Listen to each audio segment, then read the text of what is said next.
seluruh guru-guru di Maskan Fasad. Apakah suara Uma terdengar jelas? Karena Uma tidak pakai earphone. Apakah terdengar jelas? Baik.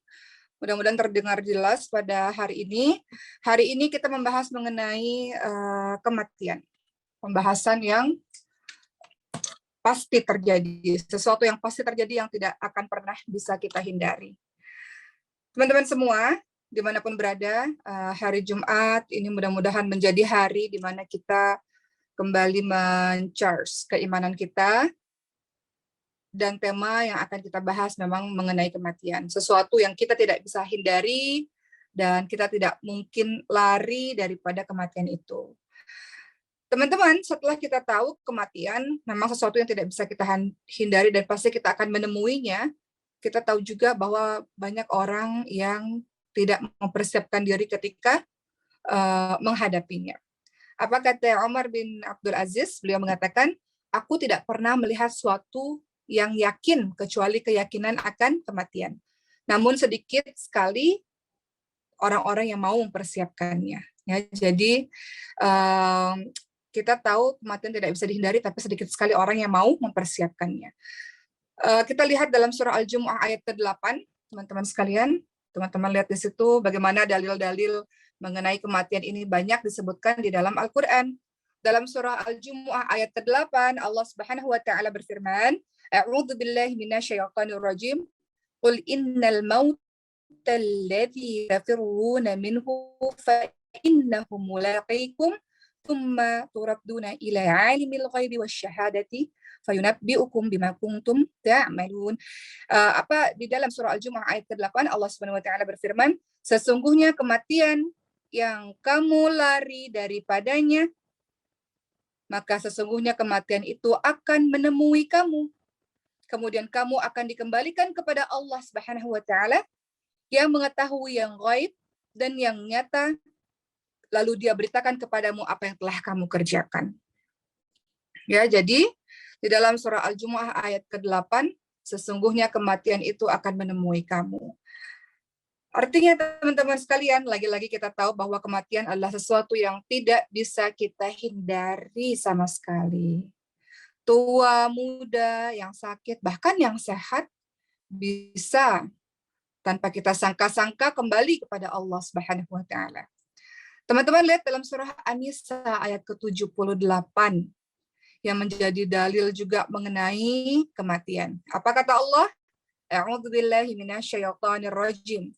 Ainama takunu yudrikukumul mautu walau kuntum fi burujim musyayyadah. Di mana saja kamu berada, kematian akan mendapatkan kamu, kendati pun kamu di dalam benteng yang tinggi lagi kokoh. Dimanapun saja kamu berada, kematian akan mendapatkan kamu.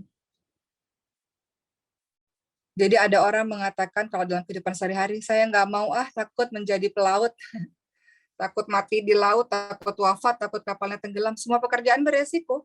Sekalipun kau di laut, di daratan, di rumah sekalipun, kalau memang sudah waktunya kembali kepada Allah, maka akan kembali kepada Allah. Kata Allah, di mana saja kamu berada, kematian akan mendapatimu. Kendati pun kamu di dalam benteng yang tinggi lagi kokoh. Oleh karena itu teman-teman semua kita tahu tidak ada seorang pun yang abadi di dunia ini. Ibu kita, ayah kita tidak bisa selamanya dengan kita. Atau adik kita, kakak kita, saudara kita, orang-orang yang kita cintai, mereka tidak selamanya bersama dengan kita. Mereka suatu hari nanti akan kembali kepada Allah sebagaimana kita juga kembali kepada Allah. Tidak ada yang abadi di muka bumi ini. Dalam surah Al-Anbiya ayat ke-34 Allah Subhanahu wa taala berfirman, A'udzu billahi minasyaitonir rajim. Wa ma ja'alna li basyarin min qabalikal khuld. Kami tidak menjadikan hidup abadi bagi seorang manusia pun sebelum kamu Muhammad. Wa ma ja'alna li basyarin min qabalikal khuld. Yang pasti yang kekal abadi siapa? Manusia tidak ada yang kekal abadi. Yang kekal abadi siapa, sahabat-sahabat sekalian? Yang kekal abadi adalah Allah Subhanahu wa taala. Yang kekal, tidak akan mati, yang kekal. Apa kata Allah dalam surah Ar-Rahman ayat 26 sampai 27 yang sering teman-teman baca? A'udzu billahi minasyaitonir rajim. Kullu man 'alaiha fan wa yabqa wajhu rabbika dzul jalali wal ikram. Semua yang ada di bumi akan binasa dan tetap kekal zat Tuhanmu yang memiliki kebesaran dan kemuliaan.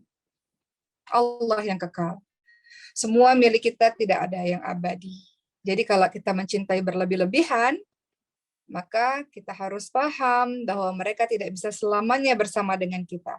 Ada waktu pertemuan, ada waktu perpisahan. Bahkan perpisahan itu terkadang mengejutkan diri kita karena terjadi mendadak dan tiba-tiba bisa saja.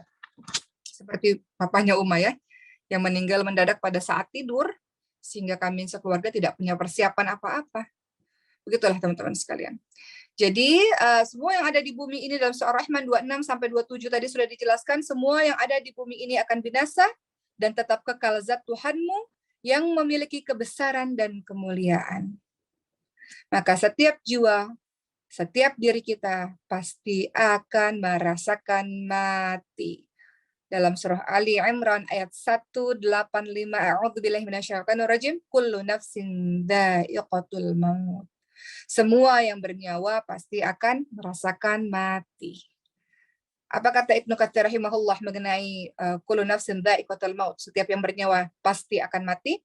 Tidak ada yang bisa selamat dari kematian. Baik dia berusaha lari daripada kematian ataupun tidak. Karena setiap orang sudah punya ajal kematian yang pasti. Begitu teman-teman sekalian. Maka apa yang harus kita lakukan? Jadilah seorang mukmin yang cerdas. Apa kata Rasulullah? Mukmin yang cerdas itu apa? Dari Ibnu Umar, ia berkata, aku pernah bersama dengan Rasulullah SAW. Lalu ada seorang Ansor yang mendatangi beliau, mendatangi Rasul, kemudian memberikan salam pada Rasul dan bertanya pada Rasul, Rasul, siapakah mukmin yang paling baik? Maka Rasulullah SAW menjawab, yang paling baik adalah mereka yang paling baik akhlaknya. Lalu mukmin tersebut bertanya lagi, kalau begitu siapa yang paling cerdas? Maka Rasul menjawab, yang paling banyak mengingat kematian. Dan yang paling baik dalam mempersiapkan diri untuk alam berikutnya. Itulah yang paling cerdas. Dalam hadis riwayat Ibnu Majah. Disebut sebagai orang yang cerdas adalah orang yang senantiasa ingat mati dan mempersiapkan bekal kematiannya. Itulah orang yang cerdas dalam arti yang sebenar-benarnya. Maka kematian harusnya adalah hal yang menyadarkan kita. Motivasi terbesar dalam kehidupan kita adalah pengingat, nasihat terbesar, terbaik dalam kehidupan kita adalah engkau pasti akan mati, kita pasti akan mati. Begitu teman-teman sekalian. Kematian atau nasihat-nasihat kematian harusnya itu cukup menjadi pengingat dan penyadar diri kita dari kelalaian. Bahwa kita pun akan sama dengan orang-orang yang sudah mati tersebut. Kita pun juga sama akan mati, akan kembali kepada Allah SWT, sehingga kita tahu dunia ini memang tempatnya berlelah-lelah. Dunia ini memang tempatnya perjuangan. Karena dunia ini hanyalah lahan atau tempat dalam mencari bekal. Makanya kalau capek, lelah dalam dakwah, lelah, capek dalam melakukan kebaikan, memang begitu. Dunia ini adalah tempatnya berlelah-lelah. Kapan istirahat? Nanti kalau masuk syurganya Allah Subhanahu wa taala. Apa kata Nabi Muhammad SAW dalam hadis riwayat An-Nasa'i, Tirmidzi dan Ibnu Majah? Perbanyaklah mengingat pemutus kelezatan. Apa yang dimaksud pemutus kelezatan? Adalah mati. Perbanyaklah mengingat mati. Perbanyaklah mengingat pemutus kelezatan. Berikutnya, apa sih manfaat kita mengingat kematian? Kenapa kita harus ingat kematian? Apa manfaatnya? Beberapa manfaat kita ingat kematian adalah satu, mengingat kematian adalah termasuk ibadah. Kenapa? Karena dengan mengingat kematian, kita akan mendapatkan ganjaran dari Allah Subhanahu wa taala atau mendapatkan pahala dari Allah Subhanahu wa taala, karena inilah yang diperintahkan oleh Nabi Muhammad sallallahu alaihi wasallam. Jadi, manfaat mengingat mati yang pertama adalah mengingat mati termasuk bagian dari ibadah, dan kita akan mendapatkan ganjaran dari Allah karena mengingat mati adalah perintah atau sunnah atau anjuran dari Rasulullah Shallallahu Alaihi Wasallam. Kedua, apa sih manfaat kita mengingat mati? Untuk apa kita ingat mati?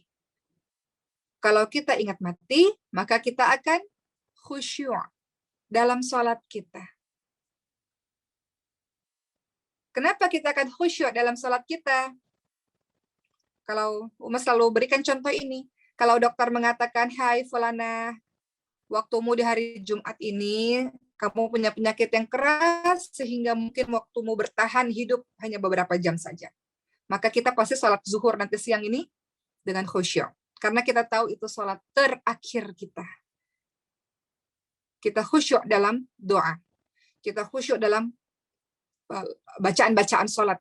Kita khusyuk dalam meminta ampun kepada Allah Subhanahu wa taala. Nggak ada orang yang mau mati nanti sore, kalau dia tahu dia mati nanti sore, masih berkonflik sama orang, masih meninggalkan sholat atau nggak sungguh-sungguh dalam sholat, nggak mungkin. Ketika dia tahu dia mau mati, dia tahu dia waktu matinya kapan, dia pasti akan bersungguh-sungguh dalam ibadahnya. Uma lupa namanya ya, seorang narapidana narkoba, ketika beliau dihukum mati karena perbuatan narkobanya. Dia sudah tahu waktunya kapan. Hukuman matinya dia sudah tahu kapan. Kalau nggak salah Arif Budiman namanya ya, kalau nggak salah ya. Kemudian apa yang beliau lakukan? Bertobat kepada Allah Subhanahu wa taala, beribadah banyak kepada Allah Subhanahu wa taala, bersungguh-sungguh dalam hijrahnya kepada Allah karena dia sudah tahu kapan waktu matinya. Tapi tidak dengan kita. Kita nggak tahu kapan waktu mati kita. Sehingga banyak dari kita yang lalai dalam sholat atau lalai dalam ibadah kita. Makanya manfaat kematian atau mengingat mati yang kedua adalah dengan mengingat mati maka kita akan semakin khusyuk dalam sholat kita. Apa kata Nabi Muhammad SAW dalam hadis riwayat Ad-Dailami? Ingatlah kematian dalam sholatmu. Karena jika seseorang mengingat mati dalam sholat, maka ia pasti akan memperbagus sholatnya. Sholatlah seperti sholat orang yang tidak menyangka bahwa dia masih punya kesempatan melakukan sholat lainnya. Artinya, anggaplah ini sholat terakhirmu. Hati-hatilah dalam perkara yang kelak malah engkau akan meralatnya karena tidak bisa memenuhinya. Baik, dalam hadis ini kita lihat bahwa Rasul meminta, ingatlah kematian dalam sholatmu, maksudnya merasa bahwa ini adalah sholat terakhir kita, maka kita pasti akan memperbagus sholat kita. Ketiga, apakah manfaat kita dalam mengingat mati? Mengingat mati menjadikan seseorang semakin mempersiapkan diri untuk berjumpa dengan Allah Subhanahu wa taala. Orang yang ingat mati dan tahu bahwa dia akan kembali kepada Allah Subhanahu wa taala, maka dia pasti dalam setiap perbuatannya, dalam kesehariannya adalah perbuatan yang mempersiapkan diri untuk pertemuan dengan Allah Subhanahu wa taala. Dia berusaha dalam setiap aktivitasnya untuk mempersiapkan jawaban di hadapan Allah karena kelak Allah akan tanya apa yang engkau lakukan di dunia. Kenapa engkau lakukan ini di dunia? Maka dia akan mempersiapkan jawaban itu semasa dia hidup. Artinya adalah dia mempersiapkan diri untuk berjumpa dengan Allah. Teman-teman yang menghafalkan Quran, teman-teman sedang mempersiapkan diri untuk bertemu dengan Allah. Teman-teman yang memberikan hartanya untuk bersedekah, teman-teman juga sedang mempersiapkan diri untuk berjumpa dengan Allah. Jadi kalau Allah tanya, maka kita bisa sebutkan apa-apa saja yang kita lakukan. Keempat, apakah manfaat orang mengingat mati? Orang yang ingat mati akan senantiasa memperbaiki kehidupannya. Dia akan memperbaiki kehidupannya. Apa kata Rasul dalam hadis riwayat Ibnu Hibban dan Al-Baihaqi? Apa kata Rasul? Perbanyaklah mengingat pemutus kelezatan atau kematian. Karena jika seseorang mengingatnya saat kehidupannya sempit dan susah, maka ia akan merasa lapang. Dan jika seseorang mengingat kematian pada saat kehidupannya lapang, maka dia tidak akan tertipu dengan dunia, dia tidak akan lalai akan akhirat. Di sini maksudnya adalah yang keempat ya, manfaat mengingat mati, kita akan memperbaiki kehidupannya. Rasul ingatkan, kalau orang ingat mati pada saat dia susah, pada saat dia sedih, tidak akan berlarut-larut sedihnya. Dia ingat mati karena dia tahu bahwa setelah ini, setelah kehidupan yang susah ini, kalau engkau bersabar, kau akan masuk surga yang bahagia abadi. Sebaliknya, kalau engkau dalam keadaan yang bahagia, yang lapang, yang kaya raya, engkau ingat mati, maka engkau akan berhati-hati bahwa jangan sampai kebahagiaan ini membuat saya tertipu dengan dunia, yang membuat saya jauh daripada Allah SWT. Itu manfaat ingat mati. Ingat matinya orang miskin, ingat mati dia tahu miskin ini nggak selamanya ya Allah di dunia. Kalau saya sabar, saya jadi orang baik, saya dapat surga. Orang kaya raya yang ingat mati, saya tahu ya Allah, saya akan mati dan kembali kepadamu ya Allah. Dan harta kekayaan ini jangan sampai menjadikan aku lalai daripadamu ya Allah, sehingga nanti aku bisa masuk nerakanya Allah karena lalai, karena terkena fitnah harta atau fitnah dunia ini. Begitu teman-teman sekalian. Yang kelima, apa manfaat mengingat mati? Mengingat mati membuat kita tidak berlaku zalim kepada orang lain. Zalim itu sebenarnya ada 3, sering membahas.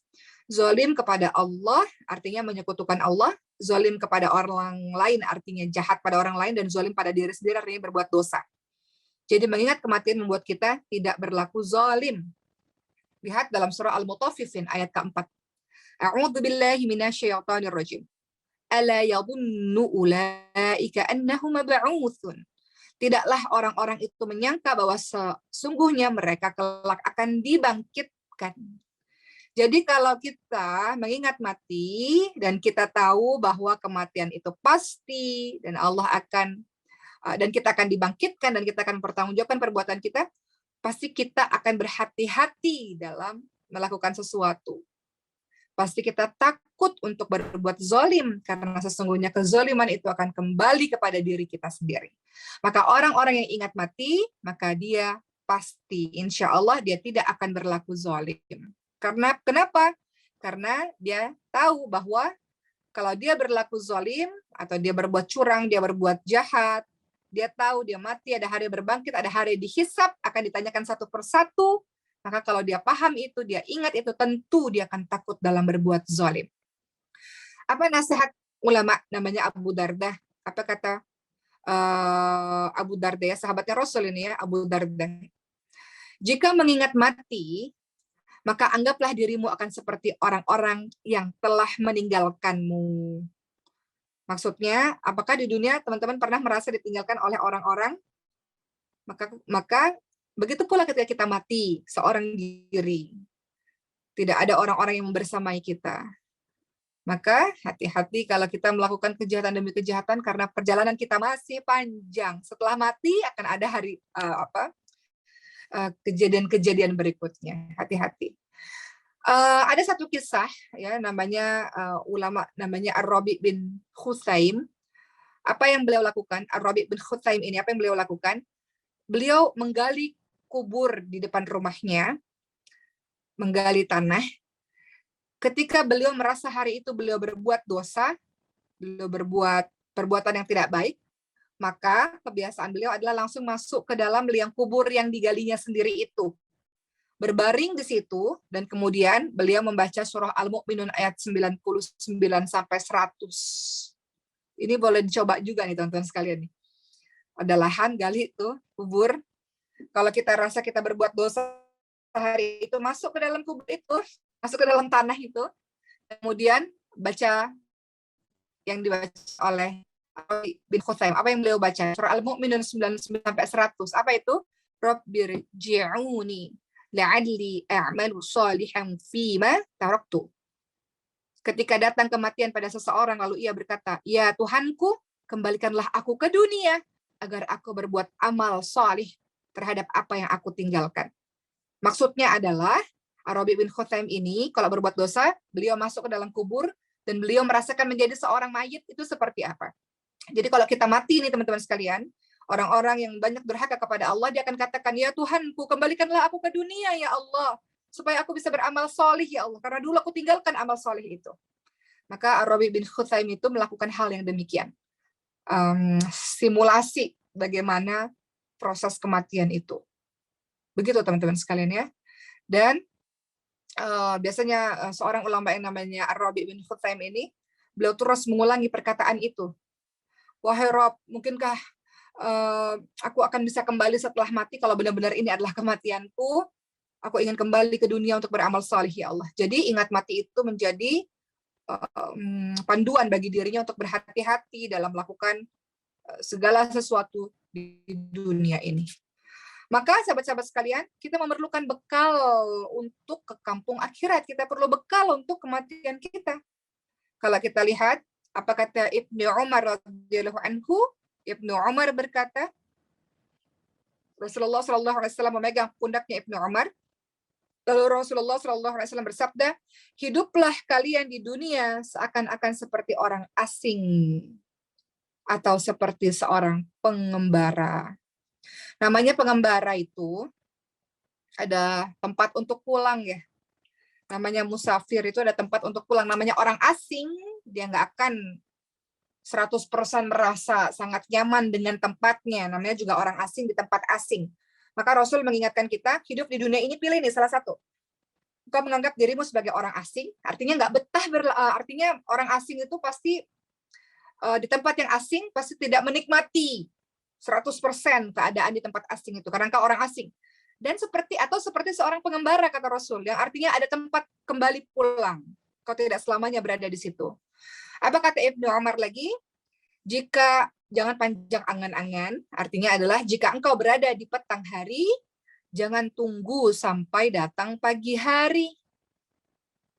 Jika engkau berada di pagi hari, jangan tunggu sampai petang hari. Manfaatkanlah waktu sehatmu sebelum waktu sakitmu. Manfaatkan pula waktu hidupmu sebelum datang kematianmu. Hadis riwayat Bukhari. Artinya, jangan merasa hidupmu panjang 1000 tahun, jangan panjang angan-angan sampai engkau menunda-nunda. Ketemu waktu pagi, nunda di siang hari. Atau nunda di petang hari. Kalau sudah di pagi hari, jangan tunggu sampai petang. Artinya jangan pernah engkau panjang angan-angan, merasa hidupmu lama, 1000 tahun mungkin. Tapi apa yang engkau lakukan, yang bisa engkau lakukan sekarang. Sebuah amal soleh atau taubat yang bisa engkau lakukan sekarang, lakukan sekarang. Jangan menunda-nunda untuk beramal soleh. Jangan menunda-nunda bertobat kepada Allah Subhanahu Wa Taala. Jangan menunda-nunda dalam hijrah kepada Allah Subhanahu Wa Taala. Jangan panjang angan-angan. Ibnu Umar menasihati seperti itu. Baik, kita kembali dulu. Tadi Ibnu Umar berkata, Rasulullah SAW menyampaikan hidup di dunia ini harus seperti dua. Seperti orang asing atau seperti pengembara. Kita bahas satu-satu mengenai ini ya. Dari sini kita lihat ya, dari hadis Rasulullah, setiap mukmin berada satu dari dua keadaan yang tadi. Orang asing dan pengembara. Maka kita lihat, hidup seperti orang asing yang tinggal di negeri asing, maka kalau konsepnya seperti itu, yang akan dilakukan adalah pertama, kalau ia merasa orang asing dan hidup di tempat yang asing, maka yang ia lakukan pertama, hatinya tidak bergantung pada dunia. Hatinya bergantung pada kampung yang sesungguhnya tempat ia kembali, yaitu negeri akhirat. Kedua, dia tinggal di dunia hanya untuk menyiapkan bekal menuju kepada akhirat. Menyiapkan bekal artinya berlomba-lomba dalam kebaikan. Dia sedih kalau kehilangan kesempatan untuk bisa beramal salih. Seperti contohnya ada donatur di Mas Komfort. Iya, kenapa kampanye yang ini untuk orang tua asuh nggak diberikan kepada saya? Itu contoh sederhana yang dia merasa bahwa tempat di dunia ini adalah bekal untuk menuju ke kampung akhirat. Fastabiqul khairat, dia akan berlomba-lomba dalam kebaikan. Ketiga, orang yang merasa hidup sebagai orang asing di negeri yang asing, dia tidak akan bersaing, yaitu antara orang asing tadi dan penduduk asli, yaitu penggila dunia. Artinya adalah orang asing yang menganggap hidup ini dia orang asing di tinggal di tempat yang asing, dia nggak akan bersaing pada penggila dunia. Kenapa? Karena orientasi kita sudah berbeda. Kamu gila harta, gila apa? Gila tahta. Saya nggak bersaing dengan kamu. Kita nggak akan ada persaingan dengan itu. Karena urusan kita, goals kita, tujuan kita itu berbeda. Jadi dia tidak akan pernah merasa bersaing dengan penduduk asli atau penggila dunia. Nggak akan bersaing, karena dia tahu tujuan kita berbeda. Dan saya nggak pernah merasa iri dengki terhadapmu, tidak. Ada orang yang iri dengki, oh dia kaya raya, kok bisa dia kaya raya? Nggak ada kita iri dengki pada orang urusan dunia. Karena tujuan kita berbeda. Karena mungkin tempat kembali pulang kita sudah tahu apa. Nggak ada iri dengki dalam diri kita ketika orang mendapatkan kenikmatan dunia berlimpah-limpah mungkin dari Allah SWT. Karena dia bukan saingan kita. Yang kita iri adalah orang solih yang sungguh-sungguh mempersiapkan bekal kematiannya. Itu yang kita iri. Kemudian, orang yang merasa dia adalah orang asing yang tinggal di negeri yang asing, maka dia tidak akan pernah gelisah. Tadi yang mau bilang, saat orang lain mendapatkan kenikmatan dunia, ya, yang ketiga tadi dia tidak akan pernah bersaing dengan penduduk dunia, penduduk asli dunia yang artinya penggila dunia, dan yang keempat adalah dia nggak akan pernah gelisah ketika dia melihat ada seseorang yang mendapatkan dunia. Nggak gelisah dia, karena ada orang yang tetangganya beli AC, malah dia yang kepanasan gitu ya. Ada orang punya mobil baru, nah dia yang heboh gitu. Nggak begitu. Dia nggak akan pernah gelisah ketika orang mendapatkan dunia. Itu bukan urusannya. Urusannya adalah dia fokus dalam mempersiapkan bekal kematiannya. Apa kata Hasan Al-Basri, sahabat-sahabat sekalian? Apa kata Hasan Al-Basri? Seorang mukmin di dunia seperti orang asing, tidak pernah gelisah terhadap orang yang mendapatkan dunia. Dia tidak pernah saling berlomba dengan penggila dunia. Penggila dunia memiliki urusannya sendiri, orang asing yang ingin kembali pulang ke kampung akhirat juga punya urusannya sendiri. Urusan kita berbeda. Saya nggak gelisah terhadap apa yang engkau dapatkan, dan saya nggak pernah saling berlomba dengan apa yang engkau dapatkan.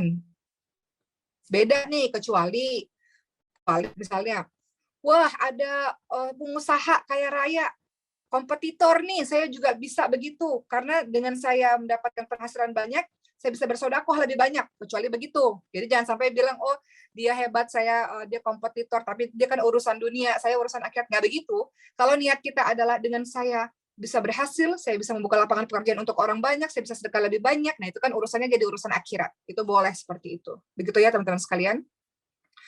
Berikutnya yang kedua, bagaimana kalau kita menganggap hidup kita sebagai seorang pengembara, sebagai seorang musafir yang nggak punya niat untuk menetap sama sekali di dunia.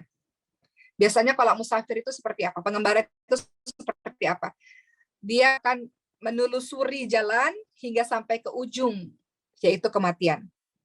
Maka yang ia lakukan, kalau kita menganggap diri kita musafir, pengembara, yang kita lakukan adalah pertama, kita akan terus mencari bekal untuk safar, untuk perjalanan, supaya kita bisa sampai ke ujung perjalanan dengan selamat. Kedua, kita tidak punya keinginan berlebihan untuk memperbanyak kesenangan dunia, karena ingin sibuk terus menambah bekal. Jadi setiap kegiatan yang kita lakukan, konsep di kepala kita adalah apakah ini bekal kita menuju ke kematian, menuju kepada pertemuan dengan Allah SWT. Coba kita lihat perkataan seorang yang bernama Fudail bin Iyad. Beliau pernah bertanya pada seseorang, sahabat sekalian, berapa umur yang telah engkau lewati? Orang tersebut menjawab 60 tahun. Kemudian Fudail bin Iyad mengatakan, selama 60 tahun ini, engkau sedang berjalan menuju kepada Rabb-Mu. Dan sebentar lagi engkau akan sampai. Perjalanan ini akan menemui ujungnya. Engkau akan sampai. Kemudian orang itu menjawab, Inna lillahi wa inna ilaihi raji'un. Segala sesuatu milik Allah dan akan kembali kepada Allah. Fudail bin Iyad berkata, apa engkau tahu arti kalimat itu? Engkau mengerti tidak kalimat Inna lillahi wa inna ilaihi raji'un itu?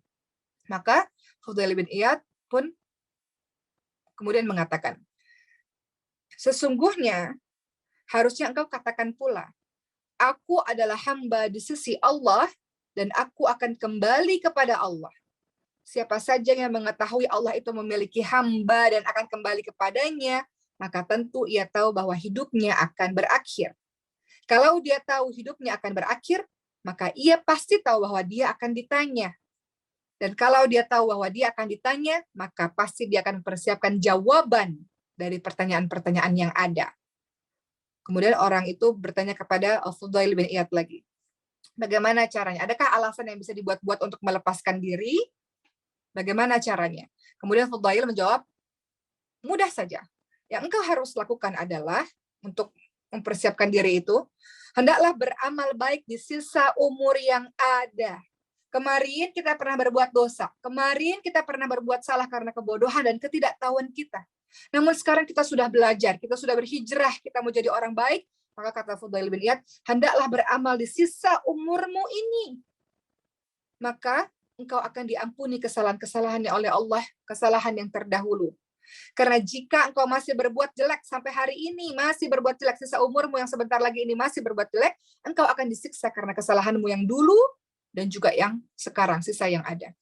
Jadi maksudnya teman-teman sekalian teman-teman umurnya berapa? Ada yang 20, 30, 40, 50, ini adalah sisa umur kita teman-teman sekalian. Kita hidup ini sekarang, ini adalah sisa umur kita. Maka hendaklah beramal baik di sisa umur yang ada, di kesempatan hidup yang ada pada saat ini. Hendaklah menepuk diri dan mengatakan, ayo saya mau jadi orang yang lebih baik. Sudah saatnya saya menjadi orang yang lebih baik. Maka sebelum mengakhiri ceramah pada kali ini, mari kita renungi sejenak teman-teman sekalian, bagaimana perjalanan ruh kita sehingga kita kembali kepada Allah Subhanahu wa taala. Sebentar ya, minum sebentar.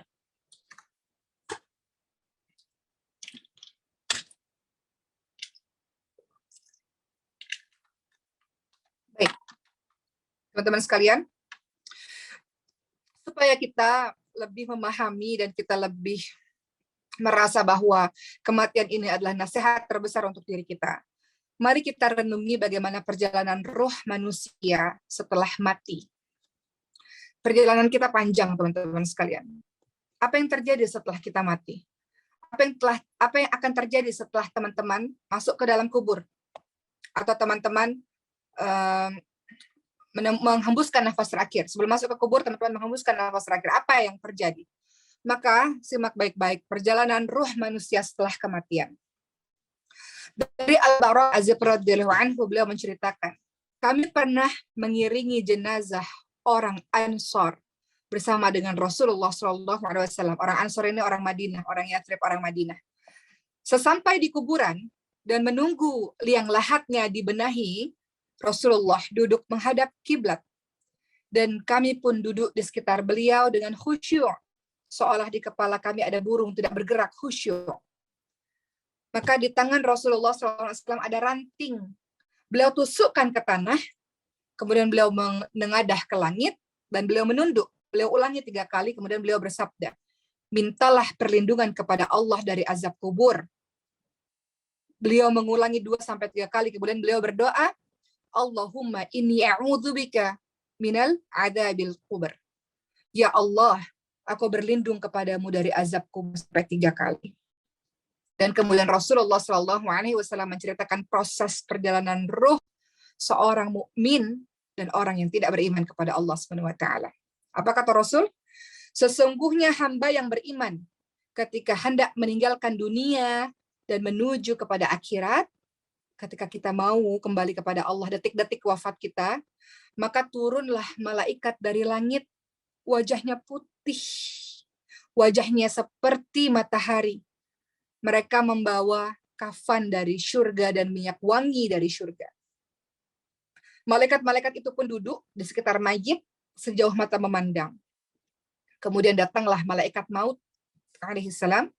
Malaikat maut itu duduk di samping kepala sang mayit dan mengatakan, wahai jiwa yang baik, keluarlah menuju ampunan Allah Subhanahu wa taala dan ridhanya. Begitu kata malaikat maut. Maka keluarlah ruh dari jasad dengan sangat lembut, seperti tetesan air keluar dari ceret, dari teko. Kemudian ketika sudah keluar ruh itu, langsung dipegang oleh malaikat maut.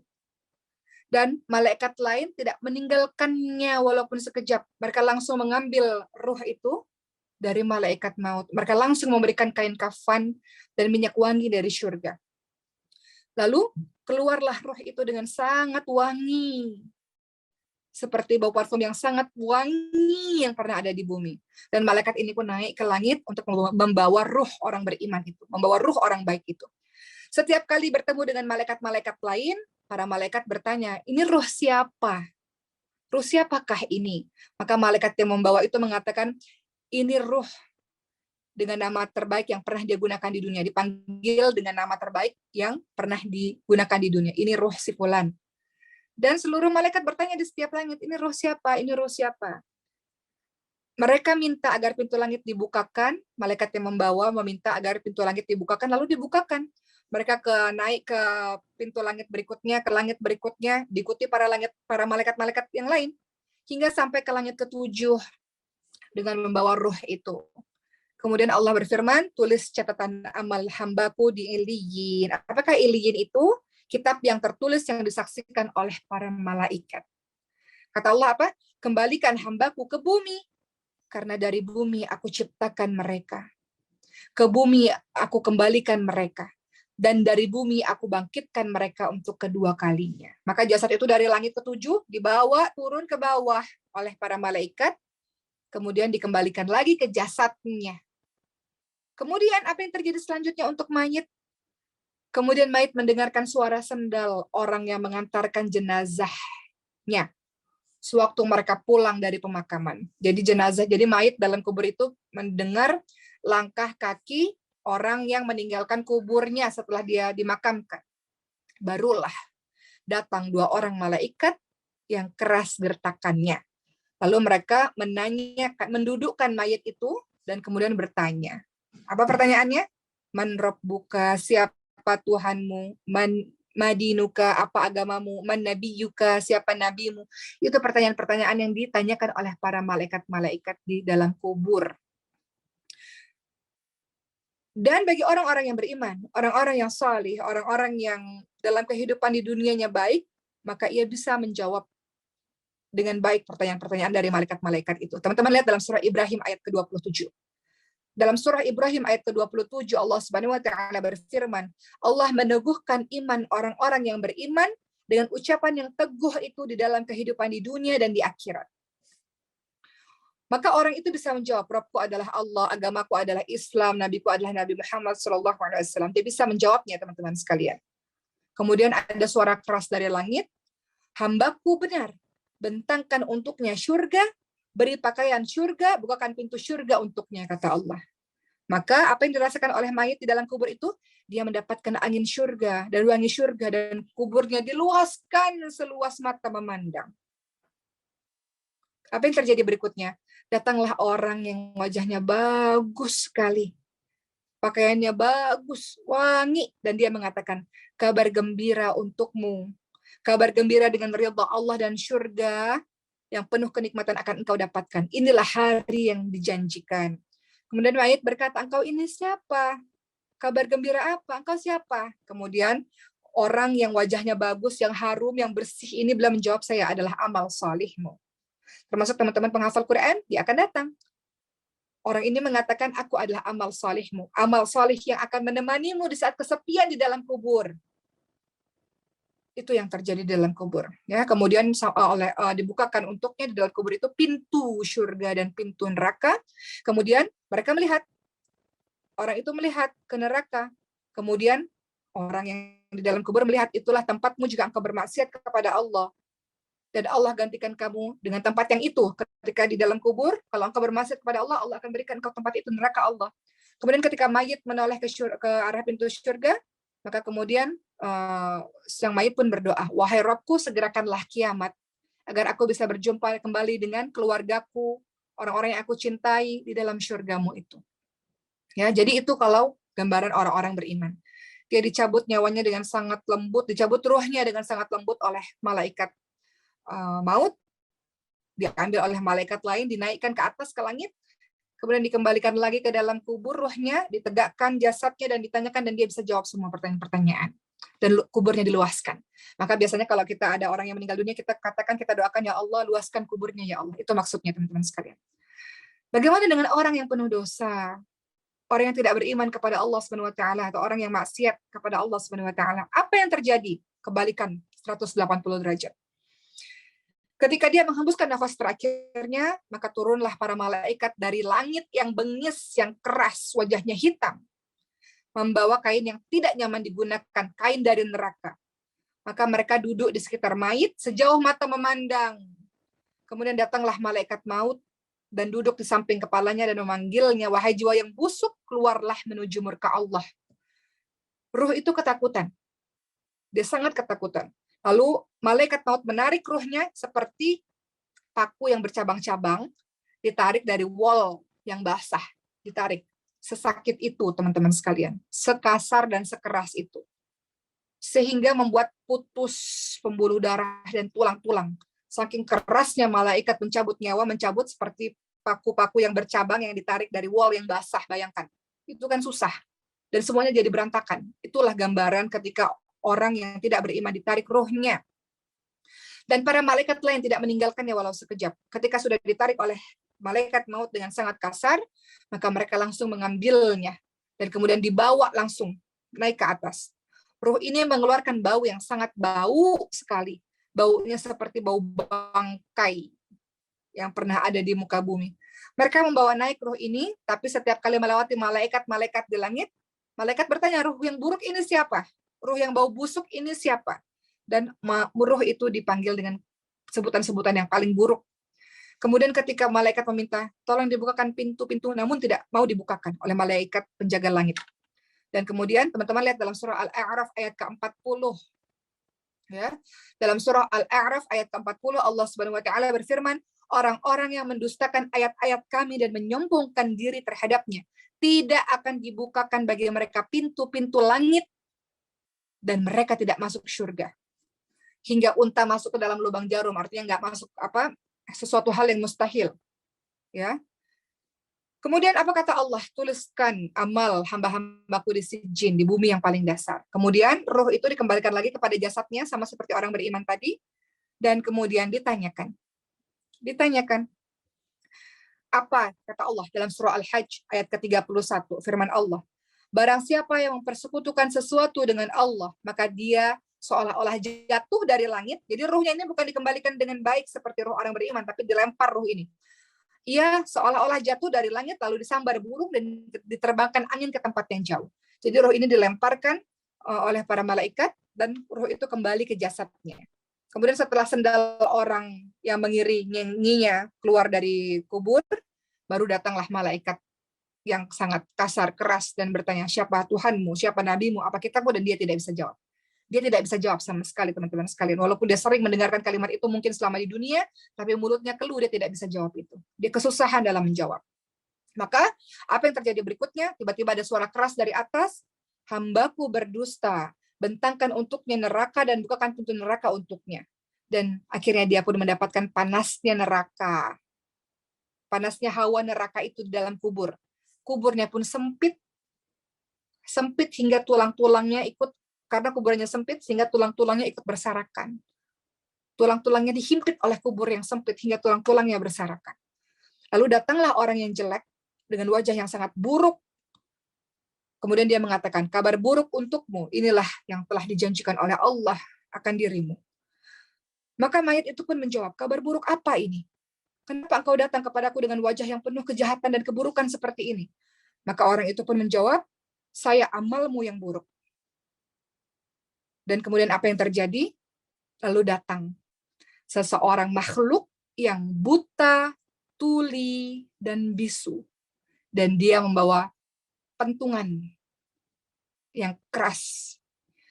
Andaikan pentungan itu dipukul ke gunung, niscaya gunung itu akan berubah menjadi debu. Pentungan yang besar dan keras. Maka orang yang buta, tuli, bisu, maka dipukulkanlah pentungan itu kepada si mayit. Dia buta, tuli, bisu, dia tidak dengar teriakan kita.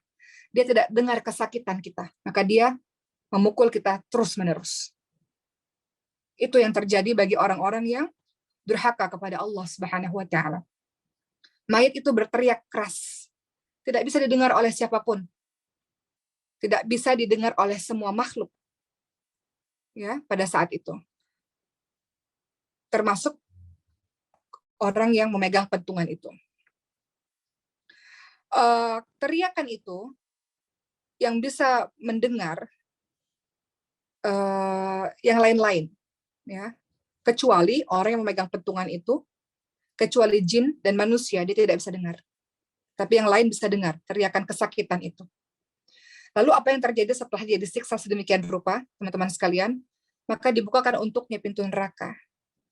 Dan kemudian si mayit pun mengatakan, jangan engkau tegakkan kiamat ya Rob, karena dia tahu rasa sakit yang dikubur jauh lebih sakit yang ada di dalam nerakanya Allah Subhanahu wa taala. Jadi dia tidak mau.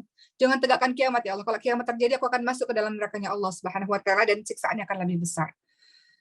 Begitulah teman-teman sekalian kengerian azab kubur. Perjalanan kita masih sangat jauh. Ada fitnah kubur.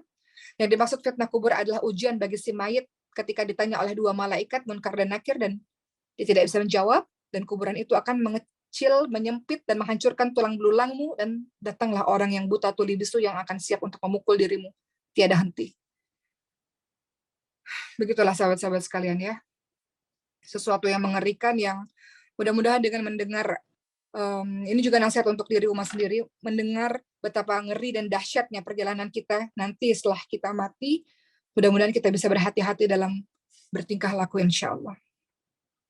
Berikutnya, Oma ingin menceritakan, sewaktu sakit menjelang wafat, sahabat Abu Hurairah radhiyallahu anhu, Abu Hurairah sahabatnya Rasul, kemudian sempat menangis saat menjelang wafatnya. Ketika ditanya, kenapa engkau menangis? Maka Abu Hurairah menjawab, aku menangis bukan karena memikirkan dunia.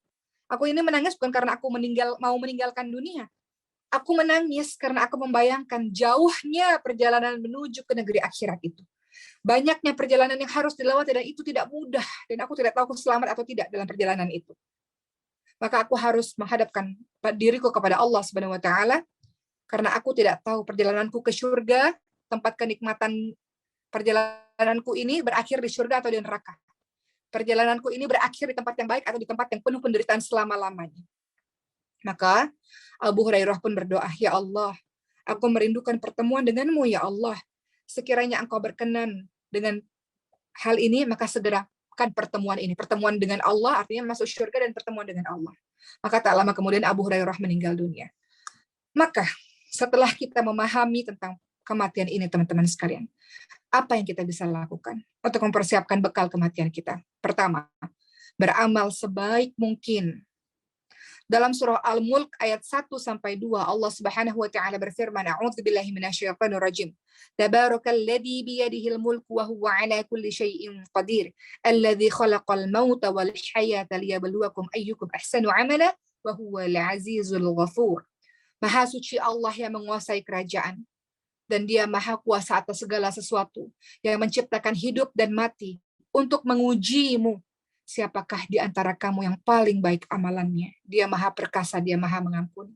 Maka, apa yang kita bisa lakukan untuk mempersiapkan bekal kematian kita? Beramal sebanyak mungkin, sebaik mungkin, untuk mempersiapkan pertemuan kita dengan Allah SWT dan seistiqamah mungkin.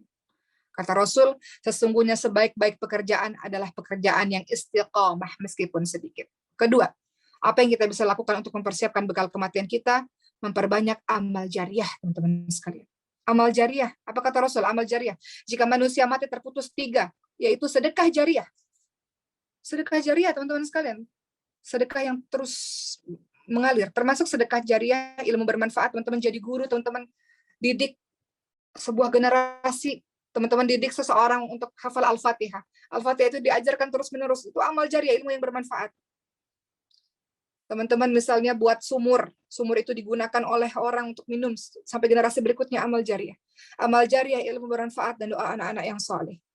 Maka itu yang akan membantu kita. Ketiga, berdoa agar diberikan husnul khatimah. Minta sama Allah agar diberikan mati yang baik, akhir kehidupan yang baik, karena kita tidak pernah tahu. Kita mungkin selama ini baik, tiba-tiba kita tergoda dengan sesuatu, kemudian kita berbuat buruk, disitulah kematian kita. Na'udzubillah min dzalik. Maka minta sama Allah akhir hidup yang baik, teman-teman sekalian. Akhir hidup, kata Rasulullah, barang siapa yang akhir perkataannya la ilaha illallah, maka dia akan masuk surga. Masalahnya, teman-teman bayangkan, ketika kita detik-detik wafat kita, itu tidak mudah. Itu dalam kondisi yang tidak mudah. Sehingga nggak sembarang orang bisa mengucapkan kalimat la ilaha illallah kecuali memang dia adalah orang yang senantiasa berzikir dalam hidupnya, senantiasa beramal soleh. Allah bantu dia mengucapkan kalimat la ilaha illallah. Dan indikator lainnya ketika seseorang husnul khotimah, mati dalam keadaan baik, adalah ia mengerjakan pekerjaan-pekerjaan baik di akhir hidupnya. Allah tolong dia untuk mengerjakan pekerjaan baik di akhir hidupnya. Rasulullah SAW bersabda apa? Apabila Allah menghendaki kebaikan pada seseorang, maka Allah akan membuatnya beramal.